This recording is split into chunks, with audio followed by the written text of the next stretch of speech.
We have two all-star panels ahead of us. The next one is going to talk about a kind of futurology and potential that seems weirdly underappreciated at the moment, but I think therefore is due for a revival. This is the potential of space to deal with the issues we've been discussing, which we all have to confront. This was the excitement of my childhood era, and I think it has potential to be exciting again.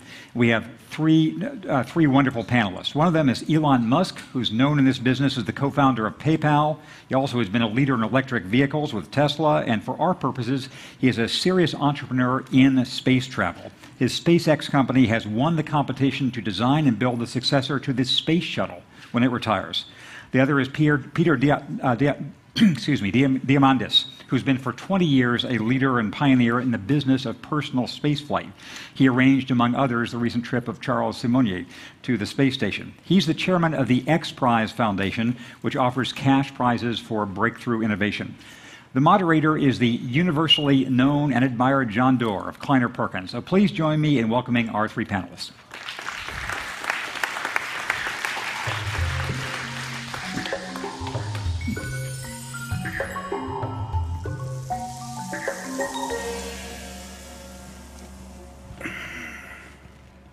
Good afternoon, and it's great to see all of you, especially in an intimate setting like this.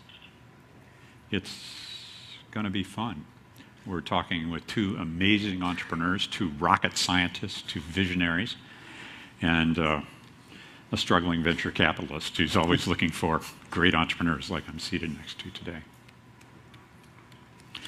Peter Diamandis is the head of the X Prize organization. He's an adventure capitalist in his own right, and we'll hear in a moment about the innovation that he's been able to inspire with a very innovative way of getting corporations, not just individuals, to go after great grand challenges. Besides the X Prize, he's also the founder of Zero Gravity Company and another firm called Space Adventures. We'll hear from him in just a second. And then we have Elon Musk, who is a founder of PayPal and now the chairman of Tesla and of Solar City, but has come with us today to talk about Mars and why we would go to Mars. So as we begin these conversations, I understand you can text questions. You can start doing that right now, so we cover them in our conversation. And I've asked both Peter and Elon to kick things off by telling us one thing about themselves that almost no one knows. Great. I guess at the age of 8 or 9 years old, I probably had about 20 pounds of potassium perchlorate, sodium, magnesium, potassium nitrate. I was probably a teenage or a sub-teenage terrorist. I'd be arrested on the spot right now. I used to build my own rockets, I'd get 5-pound boxes of potassium perchlorate, which has a great, it generates its own oxygen. It's so you can blow it up underwater. It's really cool. And what was the most explosive event? My friend blew up his hand. He's fine, but second-degree burns. It's hydrophilic, so he was crushing in a... And did you provide him the gunpowder? We were sort of building our rockets together. Yeah. Rocket boys. Elon? Wow, I had almost exactly the same experience. And a friend of mine also burned his hand. Wow. But tell us something else about you. So I've been to Burning Man 9 times, and I have an electric rocket art car. Burning Man 9 times, and an electric rocket art car. Yeah. Did you take that to Burning Man? Yeah, absolutely. Did it come back? I think so. Did it win an X Prize while it was there? yeah, in a manner of speaking. Yeah, very cool. So there's a common theme here. They're crazy, and they're both interested in space. Why space? Well, I think that everything we hold of value on this planet, metals, minerals, energy, real estate, is in near infinite quantities in space. The first trillionaires will be made in space. And I think I don't want to steal Elon's thunder, but I think it's a moral obligation for the human race, some small percentage of us, to be thinking about where humanity needs to go next. I have two halves of my life, if I can just speak for that before entering this video. One is the X Prize Foundation, in which we look at what are the biggest challenges we have in humanity. What are the problems? And how can we incentivize those with a large cash prize that says, I don't care where you're from, where you went to school, what you've ever done, if you solve this problem, you win the money. And we did that first with the Ansari X Prize for spaceflight that no one believed it could be done. In fact, we funded it with a hole-in-one insurance policy because the insurance company believed it was impossible it would ever be won. And we have 4 areas: exploration. We are doing space with the Google Lunar X Prize. Google's the sponsor of that. As Sylvia knows, we're going down to oceans, and she's chairing our Oceans X Prize steering committee. Thank you, Sylvia. In life sciences, we have an active prize called the Archon X Prize for genomics. First person to sequence 100 genomes in 10 days, and Craig Venters are heading that up. And then energy, the environment, and global development. And my other half of my life is trying to create the markets in space, taking people there. So we fly people in zero-gravity flights and in orbital flights to the space station. And do you give miles? Not yet. Not yet. So there's a video you want to show. I'd love to show a short video to punctuate some of those and give you visuals. So if we could run the first video. Some Ansari X Prize footage from 4 years ago. So this is Spaceship One flying on second time to 100 kilometers, built by Burt Rutan, funded by Paul Allen. We had $100 million spent to win a $10 million prize, and there's been arguably over $1 billion invested. We have our Lunar Lander Challenge. John Carmack, you might know, is going after this. This is launching capabilities equivalent to landing on the lunar surface. And of course, the $30 million Google Lunar X Prize. We have, at this point, 13 registered teams. We've had over 1,200 teams from 70 countries around the world. And this is, all you have to do is go to the moon, land, send back a mooncast, row for a half a kilometer, and send back another mooncast. Mentioned Zero G. Here we are. We operate. We flew Stephen Hawking last year out of the Kennedy Space Center. Some images of him. He had an amazing time. We planned to do 1 parabola. We ended up doing 8. Somebody you know who's been flying with us before. And on the orbital side, we've flown 5 people to orbit to the space station with the Russian Soyuz. Here it is. Our 6th customer is going up next month. And this is really, can we create the marketplace and get it out of the hands of the government into the commercial markets? So. Can we? Oh, absolutely. No question about it. It's just a matter of creating the marketplace that brings capital like yours into it. It's creating the gold rush and the land rush again. There is huge value. An average half-kilometer asteroid is worth something like $20 trillion. But we'll get to that later. We'll come back to that. We'll come back to that. Elon, why space? Sure. So I think space is extremely important. But first you have to go to the definition of importance and say, why is anything important? And if you use the lens of history and you zoom out far, I think you can distinguish the less important from the more important. And if you zoom out really far and look at the 4 billion year history of Earth and the evolution of life itself, and say, what are the major milestones in the evolution of life itself? I mean, obviously, there's single-celled life, multicellular life. There's differentiation of plants and animals. There's life going from the oceans to land. There's mammals and consciousness. There's maybe half a dozen or so really big milestones in the history of life. And I think on that scale, it would also fit the expansion of life to multiple planets. It would be at least as important as life going from the oceans to land, and arguably more important because you could easily, if you're going from oceans to land and got a little uncomfortable on the land, you could jump back in the water. But that's not something you could do with going to another planet. In fact, I think extending life to multiple planets really requires consciousness as a precursor. So if we've got something that's so important that it would fit on, it'd be one of the half dozen or so most important milestones in the history of life itself, that's pretty darn important. And it goes beyond the parochial concerns of humanity. It's something that is of importance to life in general. So that's why I think it's important to do. And this is the first time in the 4 billion year history of Earth that it's been possible. So how long will it remain possible? I mean, if things go well, obviously it will be possible for a long time. But if things if something unfortunate were to happen, that tiny window that just opened for the first time in 4 billion years could close. So your notion of space and time is we got to get there now and be able to stay there. Yes. Because we may not be able to go there again. Yes, exactly. I'm actually an optimist, so I actually think that things will go fairly well on Earth.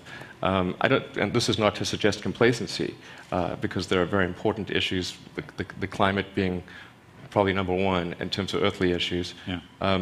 But I think if this is the first time in 4 billion years that life has had the possibility of doing that, yeah, we should take advantage of that little window, and just in case it does close, because extending to multiple planets gives us the surest chance of life lasting for a very long time, because there's always the possibility, certainly life as we know it, of some either natural disaster or potentially man-made disaster that extinguishes life, and that would be bad. Probably. Probably so. Yeah. You have a video you wanted to show us? Yeah, absolutely. You can roll this is a SpaceX video, which is it was actually done by SpaceX in collaboration with NASA, so I don't know if we can play it. But We roll video 2 from space. Thank you. yeah. So this is courtesy of NASA, who paid for the video. The launch pad you see there is Launch Pad 40 at Cape Canaveral. So that's where we'll be launching our big rocket, the Falcon 9. Next year will be the maiden launch. Here doing stage separation, second stage ignition, and then separation of the Dragon spacecraft from the second stage. Now approaching the International Space Station. This is a real physics simulation, so this is not an artist's impression or something like that. This is all the real engineering solid models of the station and of the rockets, and with real physics involved. So. What does it cost to make one of these rockets, the Falcon? Well, the price in high volume. well, it could be much lower cost in high volume, but the price for Falcon 9, the booster, is about $40 million, and it's actually about the same for the Dragon spacecraft, because there's a lot of complex avionics and docking systems and so forth, even though it's relatively small, which is not too bad. I mean, it's comparable to a corporate jet. Right. And actually, in the world of rocketry, It's a bargain. That's a really Elon, low how much cost. would you pay for a Lockheed or a Boeing booster of the same capability? About 160 million. That's Right. pretty good. So we're about a fourfold difference from 75% off. Yeah, absolutely. And this is a for-profit business. It is. In fact, we've been profitable for the last 2 years. Really? Yeah. So let's go that to may be the neatest trick in rocketry. Let's go to this original question, why space, from the following lens. We're going to hear in a little bit from Al Gore, we have a planet that is in peril. Yeah. Can you connect the climate crisis to space? Or are they really separate Well, agendas in your life? definitely if we are able to establish life on another planet, which is like Mars is the only realistic possibility, and it's very difficult. It requires us to learn a lot about climate and maintaining the climate equilibrium. So there's a huge amount that we'd learn in trying to establish life in a hostile environment, Right. that we could translate back to Earth. So I think there is that connection. Yeah. And then of course, if things do really go to hell in a handbasket here, at least a few of us life is there. not. We've backed up the biosphere, But you're not more concerned about the primary store here? Well, I think the most important earthly problem is climate. Yeah. But if forced to choose, I would say establishment of multiple planets is more important. But this is sort of like saying, do you like your mom or your dad more? It's somewhat of a awful choice to make. So. Correct. The two of you disagree on one thing, and you're very excited about Mars, and you're very excited about Getting out of the gravity well of Earth, I think. zero gravity. Well, basically, getting out of the gravity well of Earth and being able to build the biospheres, the facilities, if you would. There's a line of work by Gerard K. O'Neill talking about building civilizations and such out of the asteroids and the asteroid belts, and instead of getting back into the biosphere or the deep gravity well of another planet. But once you can do one, you can do pretty much the other. I think if you're trying to solve all of Earth's problems within the constraints that we have, you're limiting yourself where you don't need to. We don't have the resources we need to bring everybody on the planet up to the standards of living that we have here in America. And I think that being able to look at space the same way that we looked at Alaska, we purchased Alaska in 1800, Seward's Folly, as this distant, desolate wasteland. And then we build the roads to get there, and now we extract energy. The bridges. To nowhere. To nowhere, and to Russia. It's very close by. But on a serious point, when we build the infrastructure to get there, we now extract resources that benefit the rest, and we'll do the same in space. We'll bring resources from Mars back to Earth. Not from Mars. Not from Come on. Mars. Do you offer miles? Maybe. Okay, questions, you can text those to 90822. And So I have an announcement to make here today. do we have any news? Yeah. I do. As you know, we are in the business of getting people to the space station. We offer a seat and we offer a backup position. And somebody here in the audience is going to be training in Moscow very shortly to go to eventually fly. And if that person would please stand up. Esther Hey. Dyson.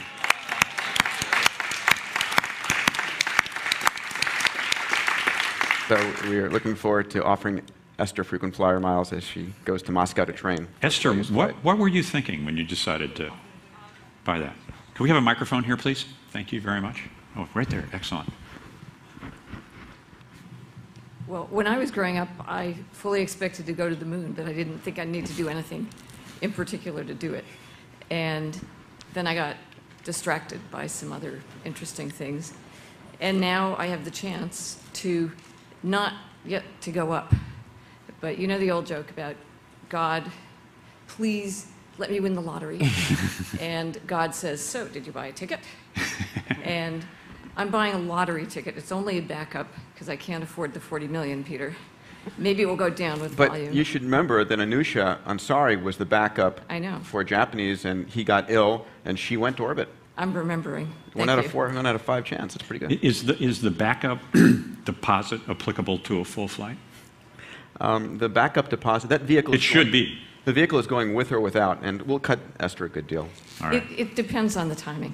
Okay. Very, very cool. Any other news? Elon, sure. what's late-breaking news? Yeah, well, actually, one thing I forgot to mention is like the naming of Falcon 9 and Dragon. You know, why we name our booster Falcon 1 and one Dragon? So Falcon's named after the Millennium Falcon from Star Wars, right. Because Falcon can do the Kessel Run in 7 parsecs. Wookie. Yeah. And then Dragon was actually named after Puff the Magic Dragon. Because so many people thought I was smoking weed to do this venture. So. And the next name will be? Yeah, good question. Yeah. I don't know, but something like that. A suggestion, nominations for the name of the next spacecraft. You just put your hand in the air, shout it out. Yes. Bristol. Bristol. Why Bristol? Palin? Palin, there's a good name. Back there, yes, Larry Brilliant. Lucy in the sky. Okay, so we have some questions. Yes? Actually, sorry, and there is a news item, which is that the next Falcon 1 launch is on the launch pad on our island in the Kwajalein Atoll. On the pad now? Yeah, on the pad right now. There was one that went up that didn't go all the way. We've had 3 sort of test launches so far. The Flight 2 and 3 made it to space, but not to full orbital velocity. So we're hoping Flight 4 makes it to full orbital velocity. And we've not yet put out a press release or anything, but we'll publish something on the website probably later today that the next Falcon 1 flight is on the launch pad on our island in the Kwajalein Atoll, and that it will be launching in about a week. Excellent. Well, you heard it here first. Let's go to some questions. Here's to Elon. When will there be life on Mars? Oh, when? I think it's possible we could send the first people to Mars within 15 to 20 years. And what do you think it will cost then when people are buying tickets to Mars? It's heavily dependent on the launch rate and whether we're able to make a fully reusable launch system. In fact, the fundamental breakthrough that's necessary to extend life beyond Earth is a reusable launch system, and that's never been achieved, even for low Earth orbit. Yeah. No one has ever made a reusable system. And Is Jeff Bezos building a reusable launch system? Blue Yeah. Ocean or whatever that is? I think he is. I mean, Jeff and I have almost exactly the same philosophy as far as the importance of extending life beyond Earth. Yeah. But what Jeff's doing is suborbital, and suborbital is much easier than orbital. In fact, to give some sense for this, to do a suborbital flight, you need to get to about Mach 3. Mm-hmm. To do an orbital flight, and that's just below Earth orbit, you need to get Mach 25. Wow. But the energy required goes as the square of the velocity. Right. So you only need 9 units of energy in one case and 625 hardly units of even energy. in the business, right? Yeah, it's basically you need less than 2% of the energy to get to do a suborbital flight. Yeah. And then, of course, if you want to re-enter and be alive, you need to shield yourself against that energy because you come in like a meteor. Like a meteor or an Yeah. asteroid, which actually goes to the next topic. Peter, you said something about an asteroid is worth $1 trillion, which got my attention. These things regularly come in and burn up, don't they? Or those are they do. meteorites. No, we're basically bombarded by small rocks asteroids. that burn up in the atmosphere. But there's millions of asteroids of various sizes. Some become very close to the Earth. And they come in different shapes, flavors, and sizes. Some are carbonaceous chondrites, which are dirty ice balls. Others are nickel iron. And some of them are basically past planetary cores that have on the order of a 50,000 time enrichment in platinum group metals over our platinum mines here. And an average half-kilometer size asteroid of that type is worth somewhere between $20 to $30 trillion. Now, my plan is... Do we have that much demand for platinum? Well, my plan is actually to buy puts on the market and announce the mission and then finance it and go. But a half-kilometer asteroid of that type represents all the platinum that's been mined to date. Are your transactions going to be federally insured? So, do you guys believe in life on other planets?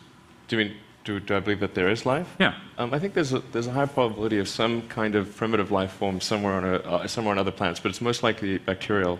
If you look at the history of life on Earth, it was really pretty much simple, single-celled primitive bacteria for the vast majority of the time, and then there was a sudden explosion into multicellular and more complex life forms. But do I believe there's intelligent life out there that's perhaps within reasonable or any kind of possible reach of Earth?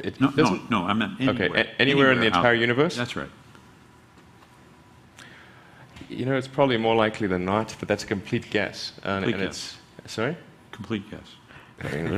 I hope there is, but we have no evidence right now of any life whatsoever other than on Earth. I think life's ubiquitous in the universe. I think it is a force of nature.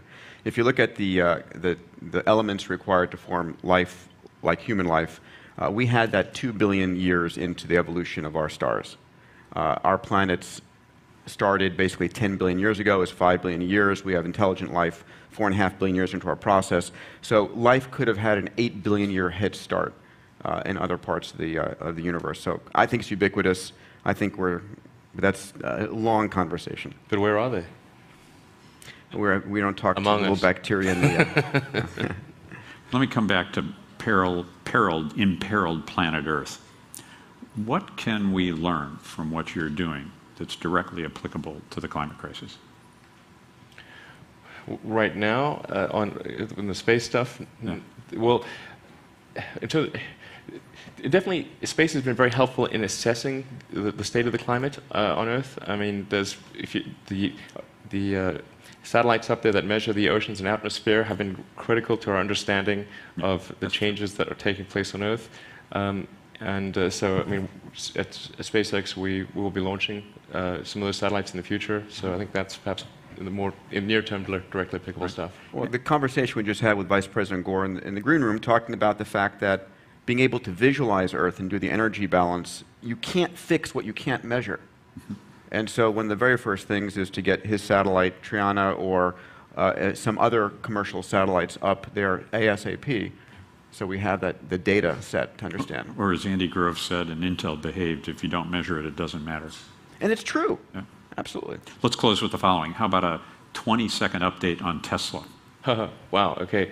Tesla, in production at 10 cars a week with the Roadster, just announced a 90-acre headquarters in San Jose. And how many have been sold? 1,200. 1,200 orders for Roadsters, 1,200. yeah. And the price is? 109,000. And if I ordered the 1,200th in one, how long would it take to get? About 10 months. 10 months. And if I multiply those numbers, I get the revenue. Yeah, probably 200 million next year or something like that. Yeah, Tera million? 200 million or 200 so, million, yeah, yeah. next year. Peter, the most exciting 2 X Prizes? The goal right now is to do something significant in the energy environment space. We're looking at, in life sciences, cancer, and healthcare. We'll be announcing something big there shortly. And so it's exciting to say, what do people care about? Where can we launch in the future very large cash prizes that change the way people view problems? Yeah. Well, let the games begin. Let the prizes be awarded. And friends, join me in thanking both Elon and Peter.